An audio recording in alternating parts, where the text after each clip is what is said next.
TV Imaculada, o Evangelho em primeiro lugar.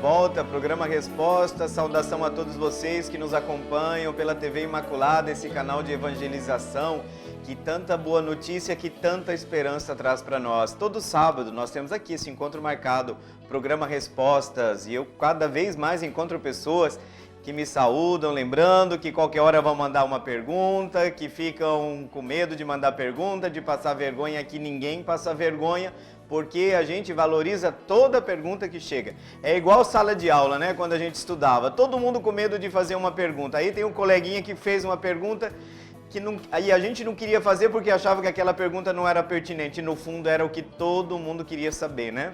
Então, pois é, o programa Respostas está aqui a serviço de vocês, da nossa comunidade, das pessoas que querem ser orientadas, digamos assim, no seu caminho, o caminho de crescimento como pessoa, como ser humano, como um cristão e dentro do estado de vida e da vocação de cada um de nós, porque todo mundo tem vocação, né? De fato, o documento Lumen Gentium, que é o documento que nós estamos refletindo sobre aquele momento tão ímpar da vida da igreja que foi o Concílio Vaticano II, fala exatamente de que todos são chamados à santidade. Ninguém veio a esse mundo a passeio, ninguém veio aqui só para passear, né? Então todos nós temos na implantação do reino de Deus, na ajuda à nossa sociedade, à comunidade e à própria igreja, todos nós temos nossa missão. Pois bem, falando de missão, a nossa missão se realiza dentro de um plano divino, porque à medida que nós nos realizamos, nós realizamos o projeto de Deus, e o projeto de Deus para nós é nos abraçar cada vez mais na comunhão com Ele. Por isso que nós vamos falar hoje como é que nós vivemos a santidade. A santidade não pode ser uma coisa abstrata, ela deve acontecer no cotidiano das nossas vidas. Os santos não são pessoas extraordinárias do ponto de vista excêntrico, mas é aquela pessoa que vive com justiça, com amor, a sua vida cotidiana. Então nós vamos ver hoje que são fundamentais no nosso caminho de santificação o quê? Os conselhos evangélicos. Mas o que é isso? Conselhos evangélicos. Vamos fazer o seguinte? Agora sou eu que fiz a pergunta para vocês, né? O que são os conselhos evangélicos? Nós vamos ler e depois do texto, né, nós vamos voltar para refletir sobre isso, né? Então vai pensando aí, o que significam conselhos evangélicos? Acompanhemos a leitura da Lumen Gentium. Vocação universal à santidade na Igreja. Os conselhos evangélicos. Deus é caridade e aquele que permanece na caridade permanece em Deus e Deus nele. Deus difundiu a sua caridade nos corações por meio do Espírito Santo que nos foi dado. Por isso, o dom principal e mais necessário é a caridade, pela qual amamos a Deus sobre todas as coisas e ao próximo por causa dele. Mas para a caridade crescer e frutificar na alma, como boa semente, cada fiel deve ouvir de bom grado a palavra de Deus e cumprir nas obras a sua vontade. Deve frequentemente, com o auxílio da sua graça, aproximar-se dos sacramentos, sobretudo da Eucaristia. Deve aplicar-se constantemente à oração, à abnegação de si mesmo e ao serviço dedicado dos seus irmãos. E deve ainda dar-se e entregar-se ao exercício constante de todas as virtudes. Como Jesus, Filho de Deus, manifestou-se a sua caridade, entregando a vida por nós. Ninguém tem amor maior que aquele que dá a sua vida por ele e pelos seus irmãos. Assim, todos os fiéis são convidados e obrigados a tender para a santidade e perfeição do estado próprio. Cuidem, por isso, todos, de orientar retamente os seus afetos. Não vá ao uso das coisas mundanas e apego às riquezas, contrário ao espírito de pobreza evangélica. Impedi-los de alcançarem a caridade perfeita. Já advertia o apóstolo: os que se servem deste mundo não se detenham nele, pois os atrativos do mundo passam. Lumen Gentium, número 42. Eu acabei de comentar aqui que esse texto é uma chamada de atenção muito grande para nós, porque nós bem sabemos que quem não conhece a Sagrada Escritura desconhece Cristo, dizia São Jerônimo. E aqui nós percebemos nesses textos dos conselhos evangélicos, nós estamos, gente, só para a gente se situar, nós estamos dentro do grande tema do chamado, da vocação universal à santidade na igreja. E como a gente sabe o que é ser santo? Como Deus. E como nós sabemos como Deus é santo? Através da revelação, da Sagrada Escritura. E nós estamos vendo hoje que a Sagrada Escritura, o Evangelho, que é o coração da Sagrada Escritura, nos está indicando alguns caminhos que necessariamente nós temos que passar para alcançarmos a plenitude, a caridade perfeita. Quem ama conhece a Deus, diz João. Exatamente, o texto começa dizendo que a maior de todas as virtudes, a mãe de todas as virtudes é a caridade, é o amor, né? Deus é caridade, essa é sua essência. Nisso Deus é fiel, não revoga jamais o seu amor. Isso é verdade, Deus não revoga jamais o seu amor, nem por mim, nem por você. Ele mantém a sua fidelidade. Por quê? Porque ele corresponde à sua íntima essência, que é caridade, que é amor. João ousou falar isso, usar o verbo ser para Deus, né? Deus é amor. Essa é a grande afirmação joanina, que ganha uma importância muito grande. Olha o que o texto diz, que quem permanece na caridade, no início, é uma citação de João, claro, tinha que ser, né? Quem permanece em Deus e Deus nele, quem está na caridade. Gente, sem a caridade, nós estamos distantes da essência de Deus. Quanto mais egoístas nós somos, mais nós nos afastamos da santidade de Deus, da comunhão com Deus. Quanto mais eu exerço a caridade, mais eu me aproximo de Deus. Isso é a grande afirmação. É uma afirmação central do Evangelho. O que eu devo fazer para ganhar a vida eterna? Você vai amar a Deus de todo o teu coração, de toda a tua alma, com todas as tuas forças, e ao próximo como a ti mesmo. Esse é o maior mandamento, é a mãe de todas as virtudes. Por isso que às vezes eu brigo, tem gente que fica brigando dentro da comunidade porque tem gente que não consegue falar em língua. Mas a mãe de todas as virtudes, o grande dom é a caridade, né? Deus difundiu sua caridade em nossos corações pelo Espírito Santo que nos foi dado. Ainda uma citação de Paulo, lá em Romanos, né? Esse amor de Deus foi derramado em nosso coração. De modo que a mãe de todas as virtudes, o dom principal e necessário para quem quer crescer na santidade, na identificação com Cristo, é a caridade. Gente, sem caridade, você pode doar, vamos lembrar aqui a carta de Paulo, ainda que eu doe todos os meus bens para os pobres se eu não tenho amor. Parece político, né? Que na época da campanha, tem tanta gente que faz caridade sem amor? Tem sim, a gente conhece. É o cotidiano da vida brasileira, né? Gente que agora chega a época de campanha, vai lá, tira foto com todo mundo, que está ajudando todo mundo. O que é? Mas está fazendo por amor? Não, tem um interesse por trás, né? O ganho político desse tipo de coisa. Mas tem gente que gosta, né? Infelizmente. Tem gente que gosta até de fakes. Não entendo, não consigo entender isso, porque o pai da mentira, Satanás, é o pai da mentira, fakes é mentira. Não sei como um cristão consegue não pesar a sua consciência, mas a gente vai responder diante de Deus, né? Por quê? Porque a mentira desconstrói as nossas relações, reafirma as polarizações, e nós estamos todos armados, né? Mas aí eu pergunto, onde está a caridade? Ainda que eu dei uma etiqueta para o meu irmão, eu de direita, você de esquerda, aí eu pus uma etiqueta nele, você não vale nada, você não presta. A palavra de Deus diz que ainda que eu tenha um inimigo, vamos supor que você é meu inimigo, a gente não quer, mas às vezes acontece, então pode acontecer que nós tenhamos um inimigo. Nem mesmo a este inimigo eu posso economizar o amor, né? A todos o amor se dirige, e nesse sentido ela preside. A caridade preside todas as virtudes, e quem encontra caridade e quem ama conhece a Deus, né? Essa é uma coisa muito forte.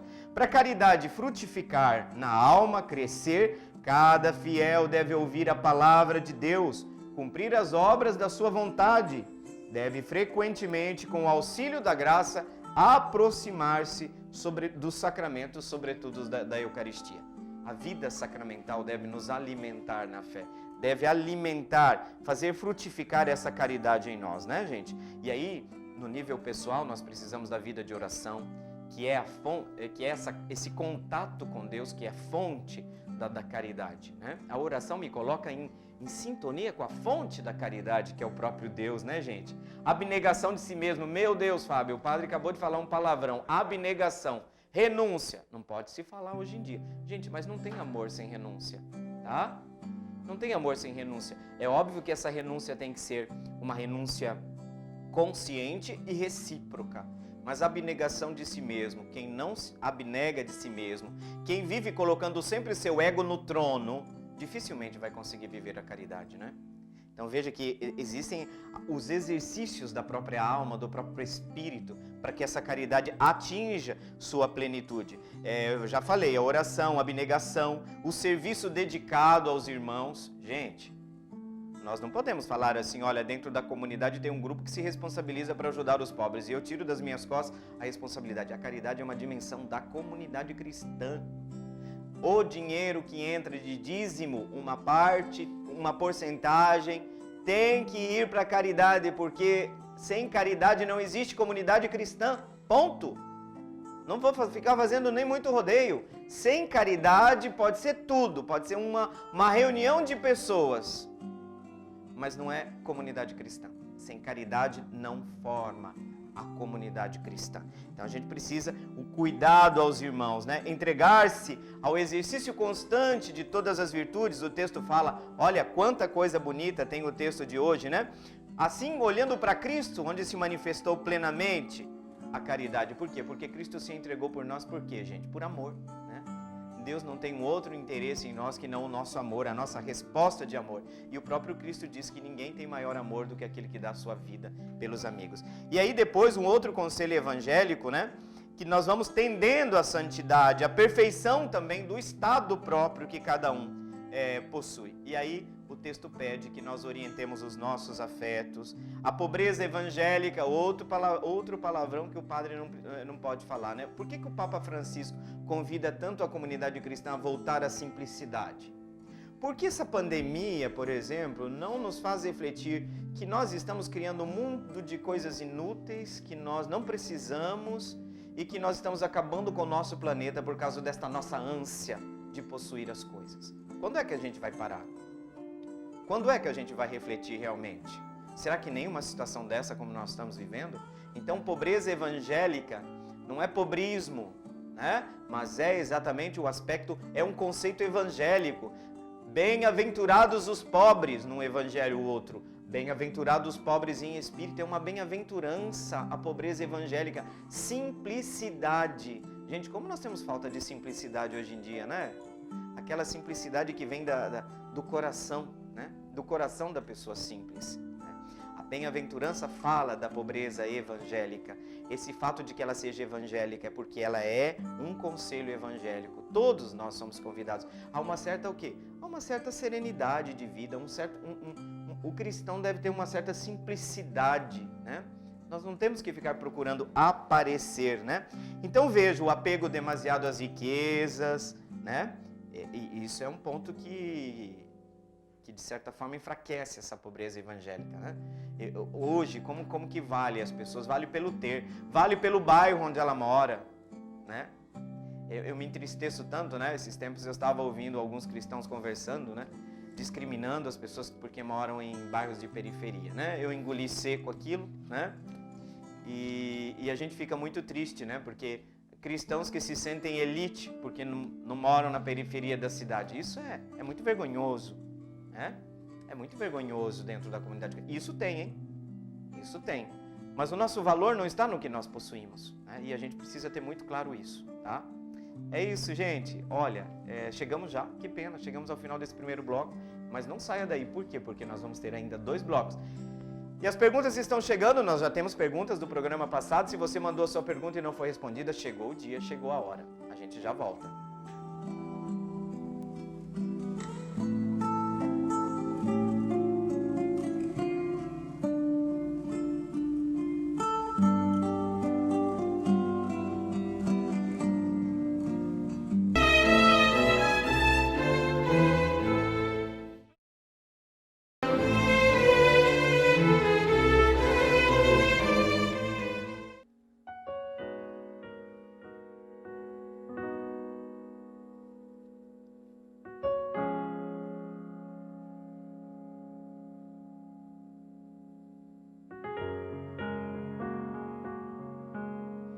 vocês podem ver que nós já estamos de volta, como nós tínhamos prometido. Esse segundo bloco, nós começamos a responder as perguntas, né? Que vocês podem nos mandar, né? Já o pessoal disponibiliza aí também o número de telefone que vocês podem estar enviando as perguntas, né? Nós temos um número aí, deixa eu ver aqui, você já tem aí, 3349-1015, mas também pelo WhatsApp 993470532. Gente, às vezes eu esqueço de saudar as pessoas que falam, manda um oi para mim lá no programa. Então, muito bem, eu vou mandar um oi para a Andréia. Andréia, minha grande amiga de comunidade, conheço a Andréia desde a época que eu era seminarista, né? Ela duvidou, falou, você vai mandar um oi para mim? Vou mandar, ela está na sintonia junto com a gente. Andréia, saudação. Dona Yolanda também, lá de Maracaju, que não perde um programa, né? Que coisa boa, saudação carinhosa. Aliás, para todos vocês, né, que têm nos acompanhado, também os meus irmãos de comunidade, lá da paróquia do Santuário Nossa Senhora da Badia. Uma grande saudação carinhosa para todos vocês, também para os nossos seminaristas, estudantes de teologia lá da Universidade Católica Dom Bosco, os professores, enfim, já está chegando o tempo das férias e olha, merecidas, estava na hora. Falando em saudação, a Geisa, você mandou no programa passado, a Geisa lá do Vila Nasser, somos quase vizinhos. Ela diz assim, a Geisa, eu acho que é Geisa, né? Geisa, quero agradecer o que o padre disse, foi direcionado a mim. Eu tenho muito complexo de culpa.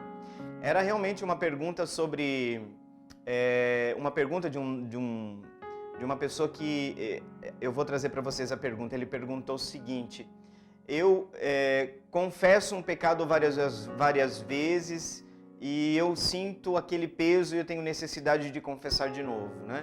E essa dor, aí eu falei da distinção na resposta, da distinção entre ato de contrição, a contrição, que é o arrependimento, fruto da ação da graça em mim, aquela dor que eu tenho para poder voltar ao caminho, né?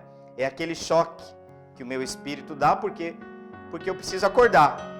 Então essa contrição, ela é positiva, porque ela me leva de volta para Deus. E ela termina no perdão. O complexo de culpa já é diferente, né, gente? A pessoa fica ali remoendo, né? Ela é paralisante. Nesse sentido, os psicólogos têm razão. Uma certa dimensão do complexo de culpa, ele se torna terrível para a pessoa, né? A pessoa pede o perdão a Deus, mas ela não se dá o perdão, né? Então, Geisa, eu fico contente. Se você reconhece isso, Geisa, procura um trabalho, alguém que possa, de repente, te dar uma ajuda para você superar. Porque o complexo de culpa é uma cruz bem pesada, viu, Geisa? É uma cruz bem pesada, né? Mas tenho certeza que você vai superar. E naquilo que depender da gente, continuamos aqui, tá bom? Muito bem, agora nós vamos então diretamente às perguntas, que eu vou retomar uma pergunta. Nós estávamos na dúvida ali agora há pouco, né? Mas eu acredito que eu falei realmente que nós íamos voltar nessa pergunta da Elisângela, também da Vila Nasser. Olha aí o pessoal da Vila Nasser aí junto com a gente na sintonia, que bom. Obrigado, muito obrigado pela participação de vocês. O que a Elisângela perguntou, gente? Uma pergunta que está ligada ao problema do mal, que é um mistério também, né? Não é que a gente consegue dar uma resposta completamente satisfatória, porque nem tudo, nós não temos a visão de tudo, né? Isso nós vamos ter um dia. Então, nesse mundo, a gente caminha na esperança, a gente caminha na fé. Mas a pergunta foi essa, por que passamos por momentos difíceis, onde parece não ter solução e sofremos? Vocês lembram que a gente começou a falar, né? Por que acontecem momentos difíceis na nossa vida? Nós estamos inseridos em um mundo, né? E quando a gente vem a esse mundo, nós estamos marcados já pela história da humanidade. Uma história marcada também pelo pecado, né? Eu já venho para um mundo onde as consequências do pecado são sentidas nos diversos níveis, da relação com Deus, da relação com o outro, da relação com o ambiente, né? O que é a crise ecológica? Onde começa a crise ecológica? Coração do ser humano. É um problema teológico, porque é sinal, manifestação de um desequilíbrio nosso. Nós estamos destruindo o nosso mundo. Por quê? Porque existe um desequilíbrio. Existe uma não compreensão do que significa a responsabilidade que nós recebemos de Deus na criação para cuidar desse mundo, né? A ganância pais é uma tragédia para nós, né? É uma tragédia. Haja vista que nós estamos acabando com a nossa floresta amazônica, por exemplo, né? Estamos acabando com a nossa floresta. Então vejam, o que está por trás disso? Ganância, né?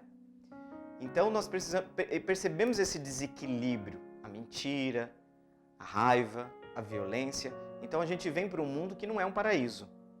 Então, por um lado, tem dois caminhos, Elisângela. Um lado, nós colhemos o que não plantamos. Isso é verdade. Por quê? Porque o inocente também sofre. Às vezes a criança nasceu num lar pobre, o pai bebe, bate na mãe, um irmão está preso, o outro irmãozinho é filho do outro que abandonou, que deixou sozinho. Quer dizer, essa criança já nasce num ambiente, né? Por isso que falar de meritocracia no Brasil, eu dou uma risada bem grande, né? Se você quiser falar comigo de meritocracia, pode ser que eu falte com a educação, porque a primeira coisa que eu vou fazer é dar uma risada, né? Por quê? Porque essa situação cria um desequilíbrio e um desnível muito grande, né? Cria um desnível muito grande. Então nós não partimos da mesma situação para alcançarmos algo, né? Estamos todos numa situação bastante complexa de vida. E aí a gente sofre, por um lado, por consequências daquilo que nós não fizemos, mas tem um segundo dado da realidade. A gente sofre também por causa daquilo que a gente plantou. Semeou tempestade, vai colher o quê? Né? Nós fazemos parte desta história. E no sofrimento de cada um de nós, Elisângela, mais importante do que perguntar por quê, de onde veio o sofrimento, é para quê? Se eu falo que a caridade é a maior de todas as virtudes, o sofrimento humano é uma ocasião de exercício da caridade, da solidariedade, né? O que eu posso fazer? Tentar amenizar ao máximo a dor dos meus semelhantes, a minha dor. Né? Porque o sofrimento, embora não desejado por Deus, ele pode, unido ao sacrifício de Cristo na cruz, se tornar um sofrimento redentor. Né? Quantas vezes nós carregamos feridas, Elisângela? Eu tenho as minhas, você provavelmente deve ter as suas, mas nós não seríamos quem somos se nós não tivéssemos essas marcas. São cicatrizes. Elisângela, às vezes a cicatriz não é só no corpo, eu também tenho uma. Quando eu era criança, eu caí de bicicleta com meu irmão, eu tenho uma cicatriz bem aqui no joelho. Mas nós temos cicatrizes na alma também, dentro do nosso coração. Nós temos. E o que é? Depois que você passa por esta experiência você pode colher, de um lado, ela foi sofrida? Foi, mas me fez amadurecer, me fez crescer. Né? Elisângela, eu não tenho muitas respostas para tudo. Eu já falei aqui no programa, Elisângela, que esse programa não tem fórmula de bolo, não é a resposta. Programa Respostas, olha, manda lá que nós vamos responder tudo. Nós vamos pensar junto algumas coisas. Algumas coisas eu vou lançar reflexões, tá? Algumas coisas eu vou pontuar alguns elementos para que ilumine o seu discernimento. Mas nós não estamos aqui no programa Respostas para dar fórmula de bolo para ninguém. Então, é verdade que muitas vezes a gente sente que uma situação difícil nos amadureceu. E eu digo para você, Elisângela, era isso que eu queria te contar. Eu vou muito aos hospitais visitar doentes. Eu te juro, eu já vi pessoa que viveu a vida inteira distante de Deus, fazendo mal. Mas numa doença, num câncer, num leito de hospital, converter-se de uma maneira extraordinária. Encontrou a graça numa situação de sofrimento. Mudou. Tá bem, você vai dizer, mas padre, tem gente que se revolta. Sim, tem gente que infelizmente diante de uma situação aí pergunta, né? Vem aquelas perguntas que todos nós fazemos, né? Por que, meu Deus? Por que comigo? Né? Mas o importante é colher tudo para a nossa santificação. Colher tudo, inclusive a dor. Por quê? Gente, porque o sofrimento, ele dá uma passeada, mas volta e meia, bate a nossa porta. Tem como. Jesus disse, quem quiser me seguir, né, se você quer me seguir, tome a sua cruz e me siga. Significa que o cristão, ele não finge que está num paraíso. Não, nós não estamos num paraíso. Tá? Tudo pode ganhar significado, até o sofrimento. Né? Então, às vezes eu não me pergunto tanto, né? Por que nós passamos por tantos momentos difíceis? Aí você vai encontrar uma outra resposta, é um pouco poética, mas ela é também verdadeira. Deus só dá uma batalha porque sabe que você é um grande guerreiro, uma grande guerreira. Por que não? Está completamente errada essa frase? Não. E eu diria, sabe, Elisângela, a impressão que eu tenho, as pessoas mais maduras na fé, e eu tenho ainda um longo caminho para fazer de amadurecimento na fé, mas às vezes eu encontro algumas pessoas que têm um nível de fé que eu acho que eu não chego nem aos pés delas, mas normalmente são pessoas que passaram por grandes tribulações na vida. Tá? A pessoa que tem grande fé, normalmente é alguém que passou por uma tempestade terrível. Não sei o que você pensa disso, mas essa é uma verdade. Tá? Eu encontro pessoas que falam de Deus assim como se tivessem tocado esse Deus, e na hora da tempestade. Então, olha, nós estamos juntos, Elisângela, mas vai acreditando, uma coisa eu tenho certeza, se Deus não vai evitar a tempestade na sua vida, porque a casa é construída sobre a rocha, veio tempestade, vai. Não foi só aquela casa construída sobre a base areia. Evangelho, está no Evangelho, gente. É o Evangelho que eu escolho para celebrar os casamentos, para assistir casamento. A tempestade veio sobre as duas casas. Então Deus não promete que não vai vir tempestade. Mas uma coisa Ele promete, Ele vai estar do seu lado. Ele vai estar do seu lado.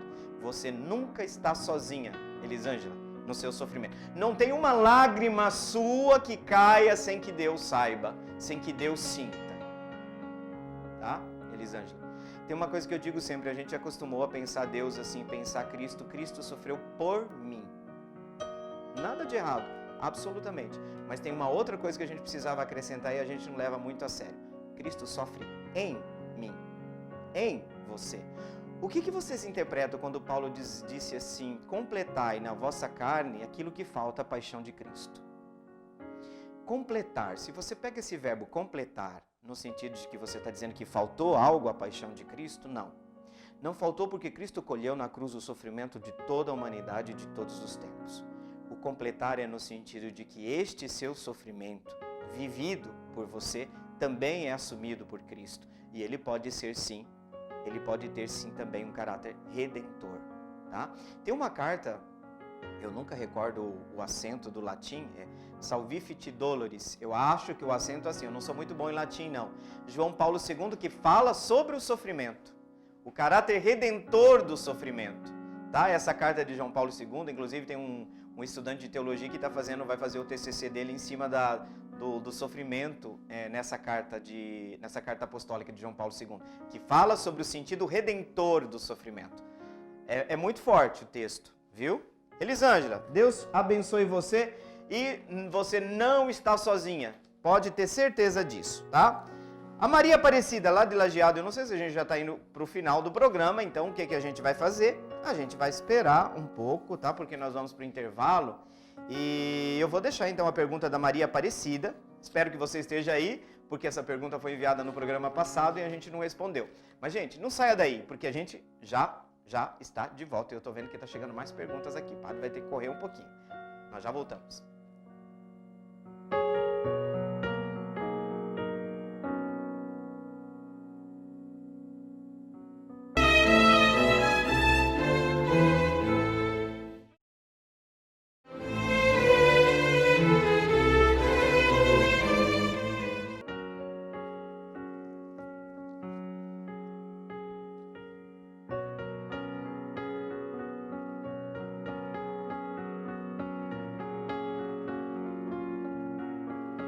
Então, gente, parece que o programa, nós estávamos comentando no intervalo que o programa passa tão rápido, né? Até me veio no coração agora de fazer um agradecimento, só para dizer para vocês que eu comecei esse programa já tem um tempo e no começo eu estava bastante ansioso, não era absolutamente acostumado com câmeras, até porque não parece, mas eu sou tímido, né? É verdade, tem gente que fala que eu estou brincando, mas é verdade. Mas eu gostaria muito de agradecer, eu já fiz isso em outras ocasiões, né? A produção aqui do programa, o pessoal da TV Imaculada. Olha, eu posso testemunhar para vocês que o clima aqui é um clima muito bom, né? O pessoal muito disponível, né? Um clima de paz. Como é importante no nosso trabalho, né? A gente ter um clima de paz, né? e eu vejo o pessoal sempre atento, né? Estão presentes. Então eu agradeço de coração a toda a produção da TV Imaculada, né? Desse programa, toda a produção desse programa Respostas. Gratidão a vocês, né? Agora eu me sinto um pouquinho mais em casa, né? E nesse sentido, vocês me fizeram sentir assim. Então eu agradeço muito a acolhida e o carinho de vocês que está sempre presente. Deus abençoe todos vocês nesse trabalho missão, né? Porque trabalhar numa TV católica de evangelização não é só um trabalho, né, gente? É também uma missão, com certeza. Vamos para a pergunta depois dessa rasgação de seda, vamos lá, né? Vamos para a pergunta do Jorge Inácio. Jorge Inácio, eu não sei se você está aí, eu espero que você esteja. Essa pergunta você mandou no programa passado. O Jorge Inácio é lá do bairro Colúmbia, tá? Saudação pro pessoal lá do bairro Colúmbia. Pergunta sobre a interpretação da Bíblia. Olha só. A Bíblia diz que devemos arrancar um membro se aquilo nos leva a pecar. Isso não é na maneira literal, não é? Como podemos interpretar as Escrituras? Realmente, Jorge Inácio, se você faz uma leitura literal do texto, você acaba cometendo extremismos, exageros. Porque, por exemplo, ali fala um membro, arranca seu olho, corta sua mão. Mas em outra passagem, o que leva a pecar? Onde começa o pecado do ser humano? Vou dar o exemplo do adultério, né? O pecado do adultério. Aí Jesus fala, foi dito assim, né, que você pode dar, Moisés permitiu dar carta de divórcio. Eu, porém, vos digo, Jesus, você olhou para uma mulher já com o desejo de possuí-la, você já está cometendo adultério no seu coração. Aí eu pergunto, você vai arrancar o teu coração? Porque daí arrancar o coração é se matar, né? É óbvio que não é esse o sentido. E vocês sabem que tem um fato na história, Orígenes é um grande pensador teólogo lá do início do cristianismo. Você sabe por que Orígenes? Orígenes tem textos maravilhosos. Muitas das coisas que nós dizemos hoje foi graças a Orígenes. Mas não tudo, porque Orígenes era um homem muito rígido. E eu vou dizer para vocês, ele levou ao pé da letra essa passagem. Né?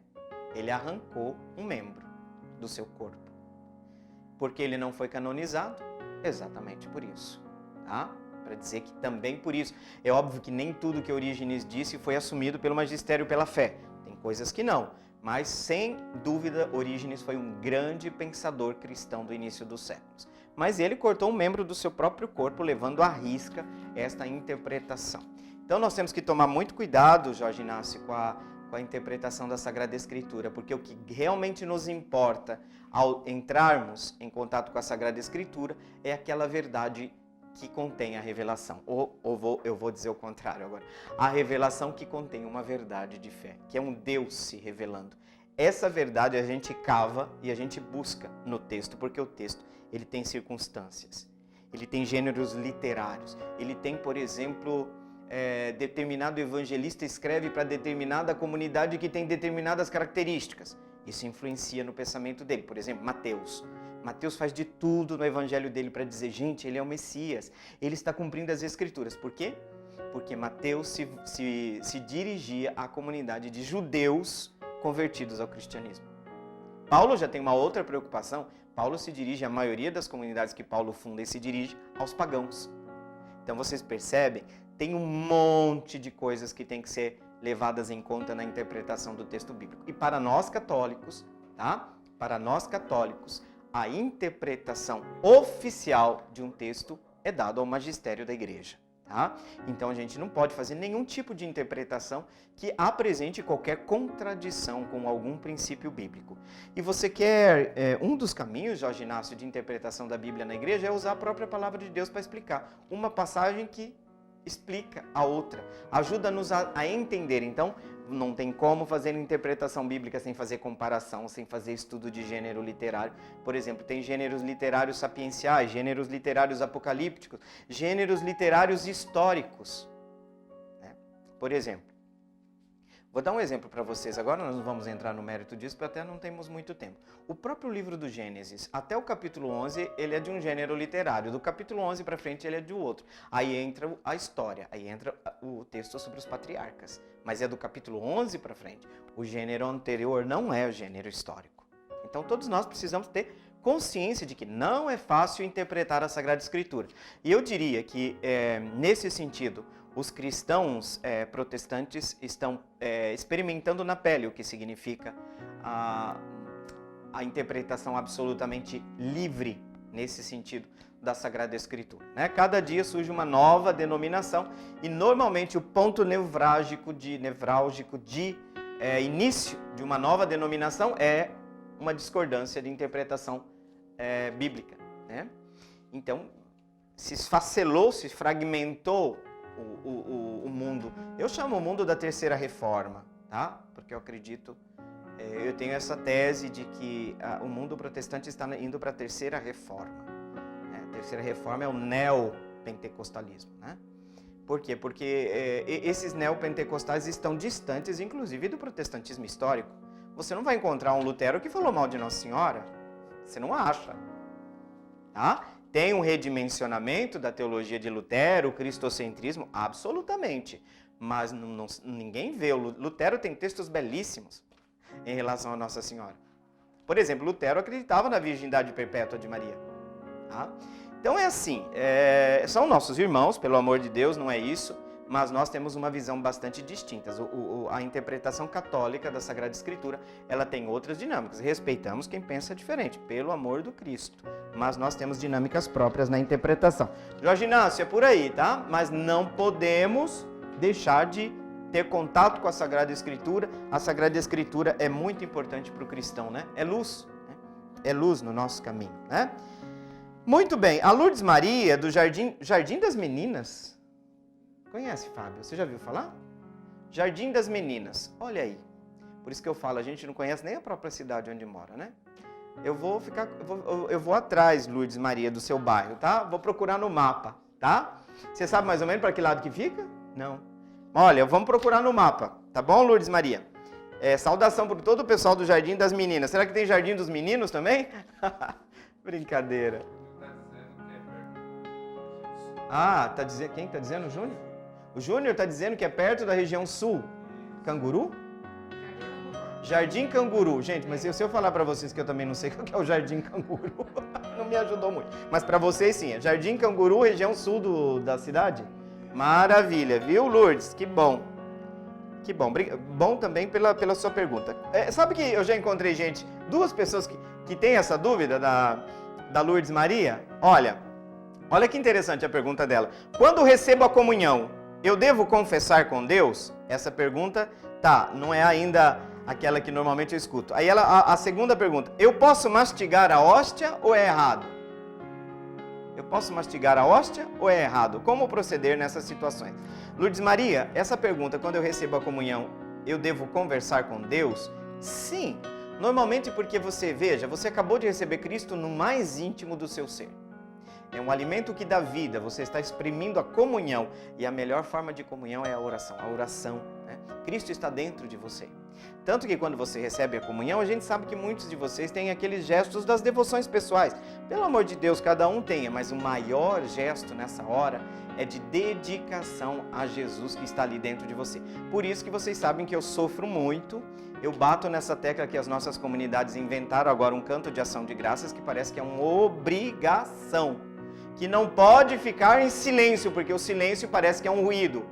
É engraçado que quando eu vou em alguns lugares, eu faço o silêncio após a comunhão, eu vejo que o povo da música, o povo fica todo mundo apavorado, como se o silêncio ali fosse um erro. Não, o silêncio é previsto. Eu pergunto, por que a gente não faz mais silêncio nas nossas missas? É pecado? Porque, olha, por que eu falo?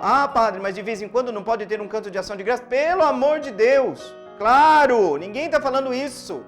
Mas atenção, se você põe um canto de comunhão, você vai direcionar a oração do fiel que está lá na sua intimidade com Jesus. Deixa ele fazer a oração, deixa ele dizer para Jesus o que ele quer, não o que o canto fala. Vocês podem me achar às vezes até radical, né? Mas eu acho, nós... Pelo amor de Deus, a gente não faz mais silêncio nas missas. Meu Cristo! Esse horário de pós-comunhão Pode ter um silêncio, já vem aquela lista interminável de avisos. Gente, não deu nem tempo para... Eu vou falar assim um termo agora que o jovem vai gostar. Né? Não deu nem tempo para curtir Jesus. Tem que curtir. É o momento seu e dele.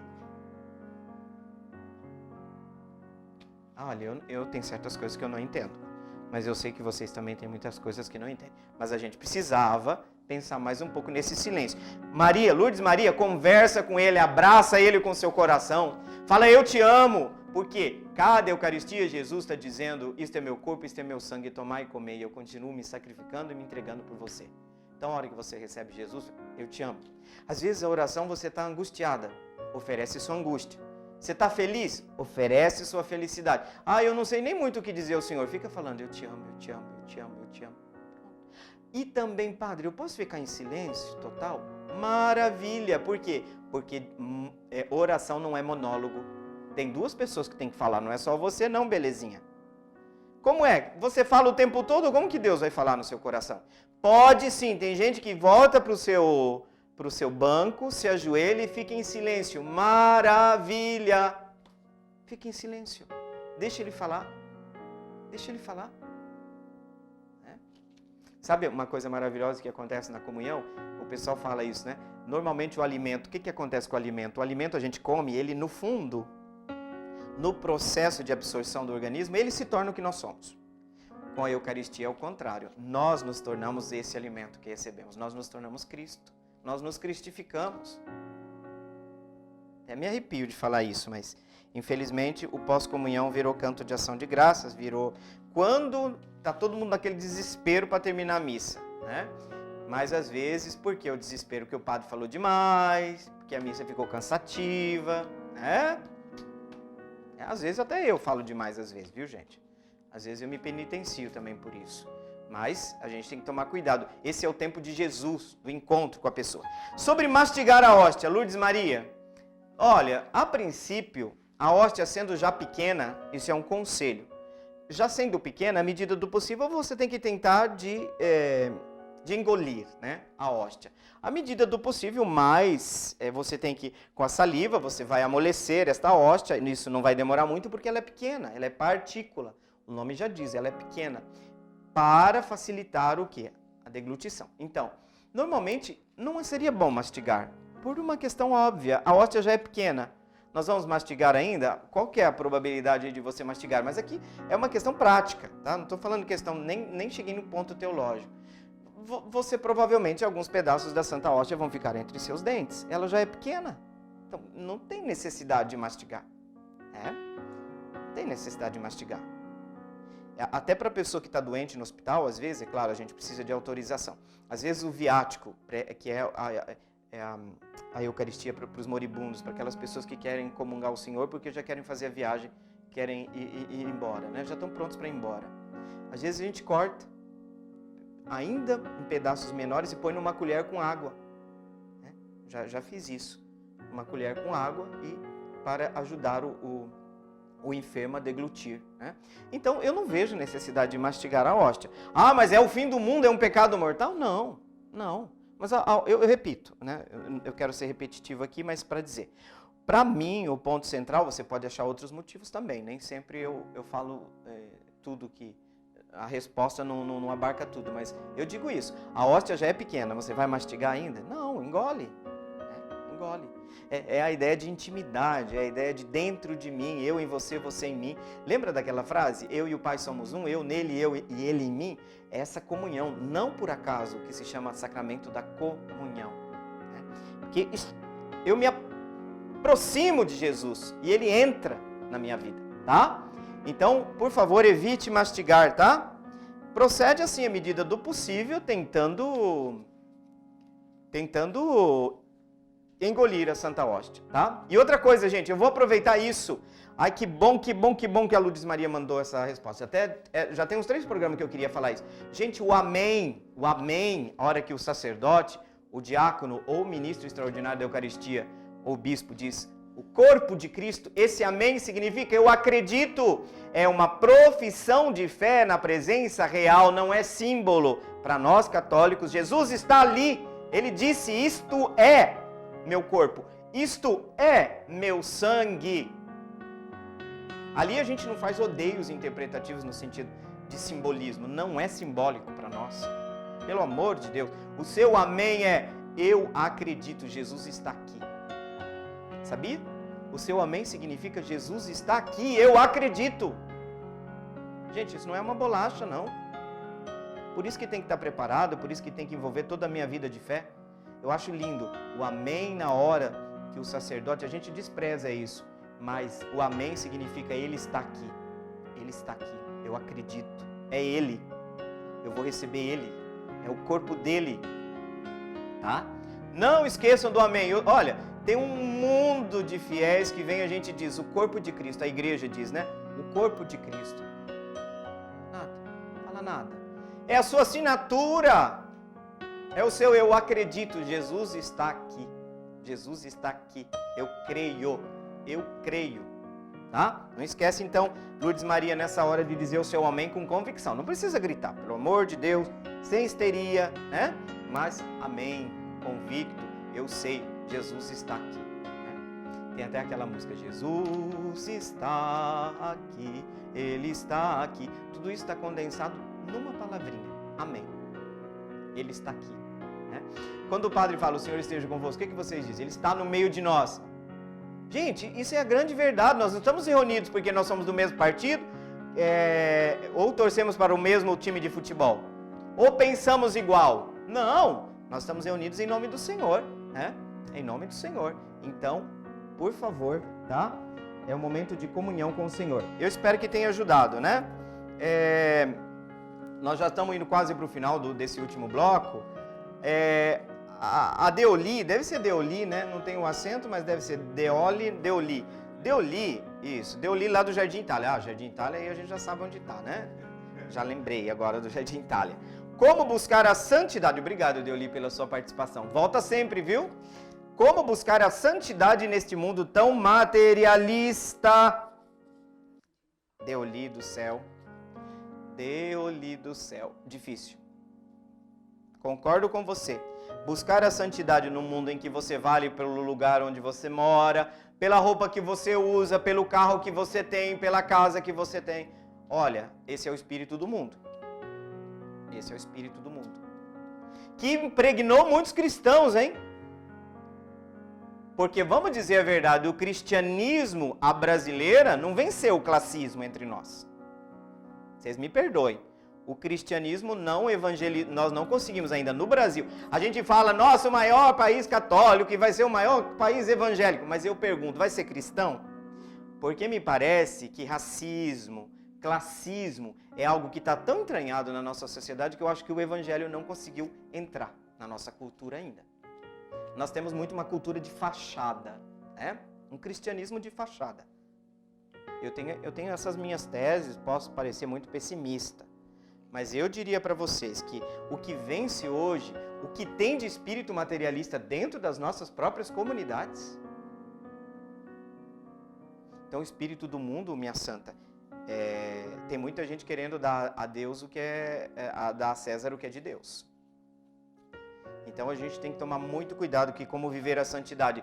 Papa Francisco tem textos belíssimos sobre simplicidade. Tudo isso é para dizer, desarma. Vamos ter uma vida um pouco mais simples, né? O próprio mundo não está aguentando esse tipo de consumismo que a gente vive. O mundo está gritando. Mas quando a gente vai reverter isso? Não sei. A pandemia tem gente que a gente vai sair... Tem pessoas que dizem que nós vamos sair melhor do que dela. Eu já estava mais empolgado no início, agora estou um pouquinho menos. Né? Mas Deus pode tudo, né? Deus está sempre batendo na porta. Quem sabe uma hora a gente abre, né? Mas nesse mundo materialista, Deuli, sobretudo se impregnar do evangelho. Bem-aventurados os pobres em espírito. O que significa essa bem-aventurança, Deuli? Aí você vai falar, Deuli. A Deuli vai falar assim, padre, mas fui eu que fiz a pergunta, o senhor devolve? Então, veja, a resposta à sua pergunta está nessa bem-aventurança. Gente, as bem-aventuranças são os 10 mandamentos, o decálogo do Novo Testamento. Vai para, é beato, vai ser santo, vai entrar na comunhão do reino de Deus, os bem-aventurados. Então, bem-aventurados pobres, pobre em espírito, né? Nesse sentido. Esse espírito materialista está impregnado em todos nós. É um espírito do tempo, o Deoli. É um espírito do tempo. E que muitas vezes entra na nossa própria comunidade, nas nossas comunidades. Força aí, vamos vencer juntos, seguindo o magistério da igreja, seguindo o Santo Evangelho. Então, gente, chegamos, que pena, né? Mas chegamos ao final do nosso programa. E como de costume, no final do nosso programa, eu invoco a bênção de Deus por intercessão sempre de Nossa Senhora Maria Imaculada. Padre Maximiliano Maria Kolbe escolheu esse título, né, que retrata esse dogma, que nos fala que Maria foi preservada dessa divisão que nós temos dentro. Por isso, ela não encontra, a graça não encontra nela obstáculo para agir. Então é por intercessão dela, de Maria Imaculada, que eu invoco nesse momento sobre você, sobre a sua vida, sobre os seus trabalhos, sobre as suas expectativas, sobre os seus sonhos e esperanças. A bênção de Deus Todo-Poderoso, Pai e Filho e Espírito Santo. Amém. Programa Respostas chegou ao seu final. Eu deixo um grande abraço a todos para vocês e se cuidem. Estou andando na rua, tem muita gente sem máscara. Pelo amor de Deus, cuidado com o irmão, cuidado com você. Vocês são muito importantes para nós e para Deus. Tchau, fiquem com Deus. Até o próximo sábado. Meu coração é para ti.